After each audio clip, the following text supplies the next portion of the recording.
नमस्कार, दोपहर के 3 बज चुके हैं। आज तक पर आप सभी का स्वागत है। मैं हूं आपके साथ चित्रा त्रिपाठी।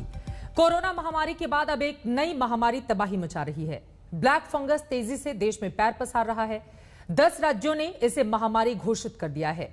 कितनी खतरनाक है ये बीमारी और इससे बचाव के लिए क्या करें, कैसे इसकी पहचान करें और किन बातों का रखें ध्यान, इन तमाम सवालों पर हम डॉक्टर्स के बड़े पैनल के साथ बातचीत करेंगे। लेकिन उसके पहले ये रिपोर्ट देखिए कि ऐसे 10 राज्यों ने इसे महामारी घोषित कर दिया है।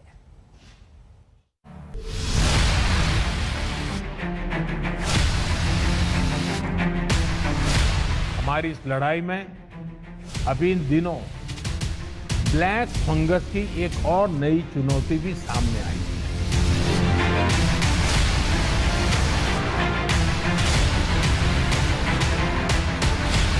इससे निपटने के लिए जरूरी सावधानी और व्यवस्था पर ध्यान देना जरूरी है।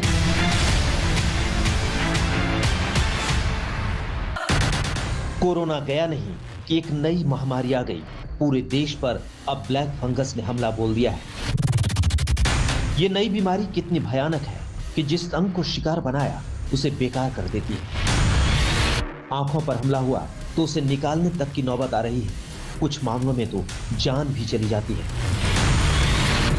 इस खौफनाक बीमारी को लेकर देश भर में रेड अलर्ट जारी कर दिया गया है। हालात कितने गंभीर हैं, इसका अंदाजा इसी बात से लगाया जा सकता है कि देश के 10 राज्यों ने ब्लैक फंगस को महामारी घोषित कर दिया है। देश में अब तक ब्लैक फंगस के 7,250 से ज्यादा मामले सामने आ चुके हैं। वहीं 200 से ज्यादा लोग अपनी जान तक गंवा चुके हैं।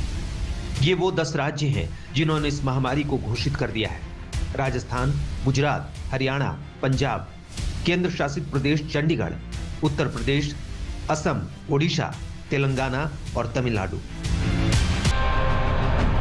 ब्लैक फंगस की बीमारी ज्यादातर कोरोना के उन मरीजों में देखी जा रही है जिन्हें शुरुआत में ही स्टेरॉइड्स दिए गए थे। डायबिटीज के मरीजों को स्टेरॉइड्स की बहुत ज्यादा डोज दिए जाने पर भी मरीज को ब्लैक फंगस होने का खतरा बढ़ जाता है। ब्लैक फंगस की बीमारी से लड़ाई में इसके लक्षणों की पहचान जल्द से जल्द करना जरूरी है। अगर आपको इनमें से कोई भी लक्षण दिखे तो सावधान हो जाएं। नाक में दिक्कत, चेहरे के एक हिस्से में दर्द या उसमें सूजन, चेहरा सुन्न पड़ रहा हो, चेहरे का रंग बदल रहा हो, पलकें सूजने लगी हो या फिर दांत हिलने लगे।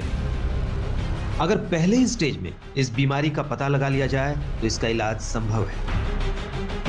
ये यूजुअली नोज के थ्रू जाएगा या माउथ में भी जा सकता है। तो जितनी जल्दी स्टेज 1 पे हम पकड़ेंगे उतना ही इसका इलाज सक्सेसफुली होगा।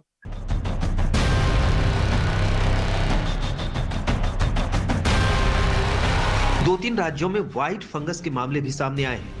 बिहार और यूपी में व्हाइट फंगस के नए मामले संकेत दे रहे हैं कि वायरस से लड़ाई अभी लंबी चलेगी।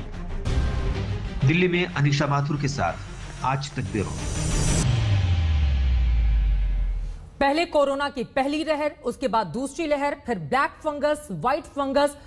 यकीन मानिए देश की स्थिति इस वक्त ऐसी है कि लोग करें तो करें क्या, क्योंकि लगातार ब्लैक फंगस और व्हाइट फंगस के मामले जिस तरह से सामने आ रहे हैं उसके मद्देनजर 10 राज्यों की ओर से कई कड़े कदम उठाते हुए महामारी इसको घोषित कर दिया गया है। लेकिन आम लोग इसकी पहचान कैसे करें, यह अपने आप में बड़ा सवाल है। और इसी पर बातचीत करने के लिए देश के कई जाने माने डॉक्टर्स इस वक्त हमारे साथ जुड़ चुके हैं। उनका तारुफ परिचय आपसे करवा देती हूं।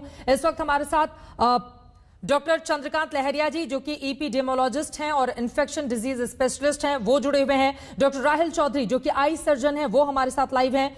Doctor professor Rakesh Kumar, ENT department specialist, हमारे साथ एम्स राजधानी दिल्ली से जुड़े हुए हैं। डॉक्टर सुधीर भंडारी, जो कि सीनियर प्रोफेसर हैं, वो हमारे साथ इस वक्त लाइव मौजूद हैं। और साथ ही डॉक्टर हेमल शाह भी हमारे साथ जुड़ चुके हैं। लेकिन सबसे पहले डॉक्टर राहिल चौधरी, आपसे ही शुरुआत करते हुए, क्योंकि लोगों के ज़हन में सबसे बड़ा ये सवाल है कोरोना की दूसरी लहर, जिसका पीक अब धीरे धीरे करके शहरों से खत्म हो रहा है, लेकिन उसके बाद ब्लैक फंगस, कितनी खतरनाक है ये बीमारी और आप इसको कैसे एक्सप्लेन करेंगे सर? देखिए, ब्लैक फंगस एक बहुत ही डेंजरस बीमारी है और सबसे पहले हमें यह समझना है कि ब्लैक फंगस के रिस्क में कौन से लोग हैं। तो सबसे पहले तो हम ये समझते हैं कि जो इम्यूनो कॉम्प्रोमाइज लोग हैं, जैसे जो कैंसर के पेशेंट्स हो गए या कोई किडनी की प्रॉब्लम है या HIV के पेशेंट्स हैं, ये लोग तो रिस्क पे हैं। लेकिन सबसे ज्यादा केसेस जो हम देख रहे हैं ब्लैक फंगस के, वो उन लोगों में देख रहे हैं जो डायबिटिक है, जिनको